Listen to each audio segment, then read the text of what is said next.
Flashback episode 103, brought to you by the amazing Half Size Me Academy. To join us, please go to halfsizeme.com/join. Hello, beautiful listeners. Today, you're going to get to jump back into the past with us to episode 103. I think this was recorded back in 2014, and it's with Josie. She's a mom of 4 kids who had a blog at the time called Yum Yuck. She really focused on how maintenance needs to be your lifestyle and that you can have pleasure instead of it being a chore. I really loved that attitude. She shares the struggles that she had with losing the weight while having young kids. And I think that could really resonate with a lot of the people listening to the show. So without any further ado, let's go back in time to episode 103 with Josie. You have a fantastic week and I'll talk to you soon. Okay, ladies and gentlemen, I have a wonderful treat for you. I have Josie. She is from YumYucky.com. Josie, would you like to say hello to everybody? Hi, everybody. It's good to be here. All right. And you, my friend, are a rock star. I have seen your before and after pictures. You look amazing. And now some people may have not had an opportunity to go by your blog yet and check out all your before and after photos and see all of your transformation. So could you kind of give us some insight as to when your weight started to become an issue for you? Well, my weight became an issue when I first started, because for a lot of people, when you're in your early 20s, you're just cruising along. You're looking in the mirror and you're like, hey, I look great. And you're not doing anything. You're just going out and having fun and living life and just running off your metabolism, I guess. But it all started for me when every day after lunch, I would eat a large bag of Cheetos. And I gained 10 pounds in that 1 year just from eating Cheetos. And nothing really clicked or registered with me. But after I had my third child, because I already had 2 children, that is when the weight really, really hit me hard. I was almost 190 after my pregnancy, after that third child. And that's when I realized I had to do something. So. Okay, so prior to being in your 20s and having the kids, though you primarily in childhood, you were fairly thin and athletic? Absolutely. I was a cheerleader. I ran track. Okay. I was always being called skinny, which I actually hated. I hated being called skinny, but, I was like 120, 125, so I'm 5'5". Now, so of course you've had your third son or your third child, and you decided that you wanted to make some changes. Was there a moment or a situation where you were just like, this was enough is enough? I'm ready to make a real change and kind of leave the Cheetos and all that behind? Or was it just a slow progression into a healthier direction for you? No, I was just actually my third child again. It was my son. So he was actually about a year and a half old. And I knew that my clothes, I was almost in a size 14. And I knew, and, for someone who's usually like a size 4, size 6, a size 14, it's so I was up there. I knew I kept saying, oh, I'm going to do something. I'm going to do something. Never did anything. So by the time my son was like 18 months old, I saw this picture. Somebody took a picture. And oh gosh, it looked like my leg was melting because the fat was kind of like hanging over the chair from my leg. And I just looked at myself and I'm like, this is not me. This is not who I am. And that day I set everything in motion and have not turned back at all. I didn't, have any type of regression or anything like that. I just kept moving forward. And gosh, that was, my son's 9 years old now. So it's been a while. Absolutely. Now, what's interesting is you were kind of in a pattern of behavior where you said you were eating, maybe more like junk food once a day, every day for a while, and the weight was slowly creeping on. What initial changes did you make with your eating at the beginning and your exercise to begin moving yourself in a positive direction with your weight loss? And how did you deal with I'm sure there was still a desire to eat those kinds of foods. So how did you battle that? Well, I didn't know a lot about losing weight and exercising, but I did know about counting calories. So I started that immediately. I just went online. A lot of these sites that we have right now, there's all types of tools and things like that. Wasn't that prevalent. So I just Googled something. I found this really basic looking site where I could just enter my height and my weight and say how much I wanted to lose, every week and give a target weight. And they told me how many calories I should be eating. So I went with that and I started walking every day at lunchtime, about an hour. It's almost like a 3-mile loop. And just from walking and counting calories, I lost my first 20 pounds or so. And with the calories, I really didn't give a lot of attention to what kind of food I was eating, and that's not what I recommend now, but it still worked. It's not the best way, but I was still eating junk food. I just kept everything within that parameter of the calories. Right. And, that's really very typical. If you think about it, I think it all happens in degrees, and correct me if you feel differently. But I think that a lot of times when we're transitioning off our old way of eating, going to either something like, I hear a lot of people go to prepackaged meals, then they will eventually segue off those, or they try and find lighter options of their favorite junk foods, and then they eventually transfer off those. But you kind of need those stepping stones along the way in order to get to your ultimate goal. Do you agree with that? I do agree. And, I did start with the part of my calorie counting. I was eating the lean cuisines at lunchtime, and, they've got a lot of sodium in them. But it was a progression. What I did was a foundational type of thing. And as I learned more and read more, I incorporated other healthy things and just let some things go. And you build on it. So yes. That's perfectly fine. A lot of people think that it's all or nothing, and you hear about this diet or that thing. But if you do one or two small things to make a change, it's a change. It's really happening. So it's fine. And now, looking at your past, and say somebody fairly new came to you right now, based on your experience and what you've learned, what things would you have changed if you could have gone back? Because I get that question a lot. If I could go back in time, knowing what I know now, what things differently would I have done? What would you tell that person? What would I do differently? Okay, well, let's see. I was still eating a lot of crap. So I would say that you don't want to shock yourself. I'm not going to say shock your system, but shock yourself, your mind, and just completely go cold turkey and leave out all the foods that you love, the burgers, the fries, the ice cream, what have you. Don't get rid of it all at one time, because there's a good chance that you're not going to be successful if you, if you do that. So, again, the whole idea of building a foundation, if you can take out one or two things at a time and keep that consistent, and whatever time frame that may be, maybe once a week you take out a certain thing and switch it for a healthier thing, that's fine. Whatever timetable you determine is good for you, that's the best way I can recommend to do things, because it builds you up. It makes you stronger. You can learn what to do and not to do just by testing it out with that one thing that you're leaving out, whether maybe it's soda, I don't know, whatever your vice might be. So.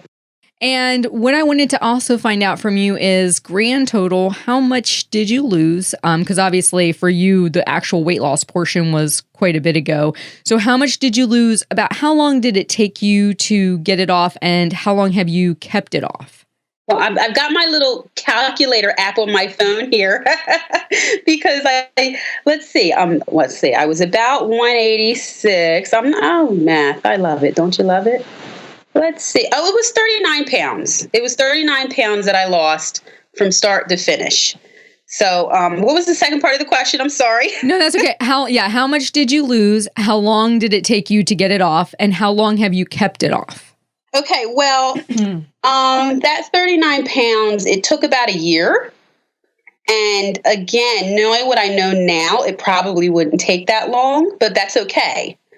I had another child after losing that weight, so I had to start all over again. My fourth. So, wow. Yeah. Just to make it more exciting, right? Exactly. And I ate a lot better. I still gained a lot of weight. I did. I just think it was like a lot of water weight, but I mean, I tried to watch what I ate. I still had to start all over. So, and for ladies that are in their pregnancy, please don't get discouraged. The weight will come off. I promise you. Yeah, it really is. Most of it's water weight, and there are many other issues that are going on during that time. So you don't want to scrutinize yourself during the actual pregnancy. That's correct. Okay, so when in this journey of weight loss and maintaining weight and getting super fit, did you decide to start your blog, Yum Yucky? And what was your initial motivation when you started it? And why did you pick that name? I'm just curious.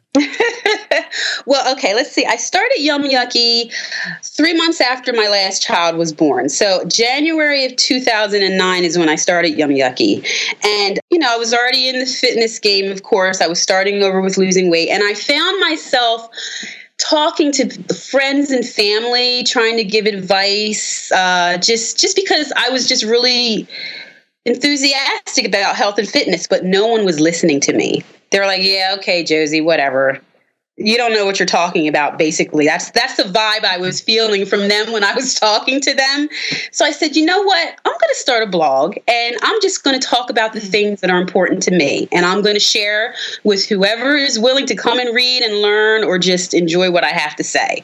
So that's how it started. And it's a funny thing because me loving food so much, I wanted it to really have a big food feel to it.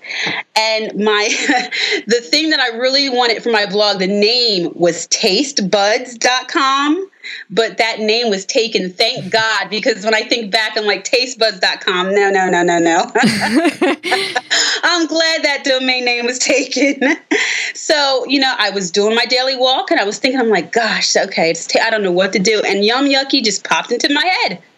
Popped into my head. And what Yum Yucky is, first of all, again, because I love food so much, it's dealing with the yummy food and the yucky food, looking into what's yummy and what's yucky and what's good and bad. But also the journey of fitness can also be yummy and yucky. That's why it's good and bad. It's easy and it's hard. It's high and low. And that's what Yum Yucky is all about. Now, since having started this blog in 2009, and that was your initial motivation, which, by the way, you are not the first. Almost everybody to a person that I've brought on has said something similar. Like they were talking the ear off of all the family and friends, and they're like, okay, I want to put this out there for somebody who wants to hear what I have to say. Yeah. So that resonates with a lot of people. But how has all this changed? Because what I find is a lot of times we start a blog or a podcast or something of that ilk with a certain intention in mind, and then over time it morphs. So how has this entire process changed for you in any direction, really? Well, when it first started, it was my vision for it was to be have a very serious tone and just have like an educational feel. But the more I blogged, the more my silliness came out. It just couldn't be contained. So it still is very informational, but it's fun because fitness and losing weight, it can just be so serious and so stressful that it's good just to be able to laugh. And I laugh at myself a lot in the blog and just calling myself greedy and things like that, because it's honest, I am greedy,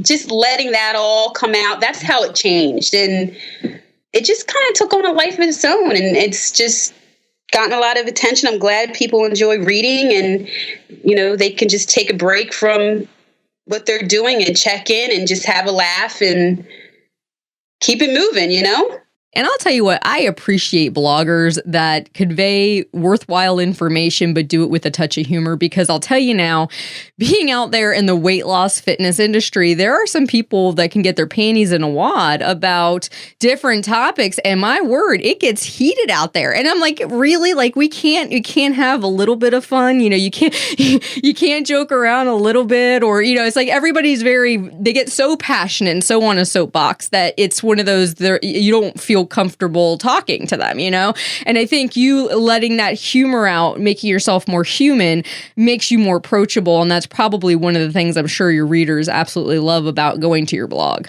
Well, that's good to hear. Thank you. And I just have to say that the humor aspect, it takes the power away from feeling like I can't, whatever that I can't might be, and just, because I just feel like that. I feel like if I'm in the zone and all I can think about is, I got to lose this weight. Oh my God. It's too much pressure. But again, teasing myself and just having fun, it just takes all the power away and just lets me do my thing. So I hope that other people are getting that too. Now, one of the things I really liked on your blog, when I was perusing around and checking you out and everything, you had a breakdown on how you plan your workouts, how you plan your food every week. You had this beautiful little calendar graph. And if you know me, you know I like graphs. So, but one of the things I noticed is you actually have all your stuff laid out, and then you actually make a free printable version that somebody could print and they could fill it out for themselves. And I noticed you like to work out about 6 days a week. And I also am in that same boat. I like that. But a lot of the times people get concerned, especially at the beginning of their journey. They feel like, am I going to have to work out constantly? Do I have to put that much time in? So my question is for you, what motivates you to work out that much? And is it a chore or a pleasure for you at this point? It's a pleasure because I've been doing it for so long that when I don't work out, I feel weird. Like my body craves it. Now I'm not, I hate getting up in the morning. I hate crawling out of bed, but it's the only time I can get it in because of the family. Everyone wakes up very early and that's my only me time. That's when I do it. And, I forget the rest of the question. Oh my God. No, that's okay. Yeah, I know. I asked about if it was a chore or pleasure. And for the people that are concerned that might think, because a lot of times people get concerned, I have to work out that much. Were you always working out that much, or has that something you've kind of branched out into over time? Well, this is what happened because I felt... Thank you so much for sticking around to the end of this partial episode with Josie 103.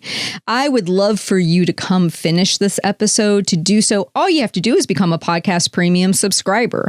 It's a very low cost. It does give you so much extra content to listen to. You have 3 different coaching series you can listen to where I'm coaching different people on different issues and maybe learning from them and their experience. There are AMA episodes. There are also Heather Weighs In episodes, which are content that was released a while back as well. So there's a lot of great stuff. If you're somebody who loves to listen to podcasts while you're going to and fro and you've already listened to the majority of the ones that are out, this would give you a whole new library of things to listen to. So again, if you want to finish episode 103 with Josie, just go ahead and go to halfsizeme.com/fan and you can sign up there. You have a great week and I'll talk to you soon. Thank you for listening. Be sure to visit halfsizeme.com. Check back often for your daily dose of inspiration because you are worth it. The information you hear on this podcast is for informational purposes only. The host is not a medical professional. You should always consult with your doctor, nurse, or other certified health professional before beginning any diet or fitness program.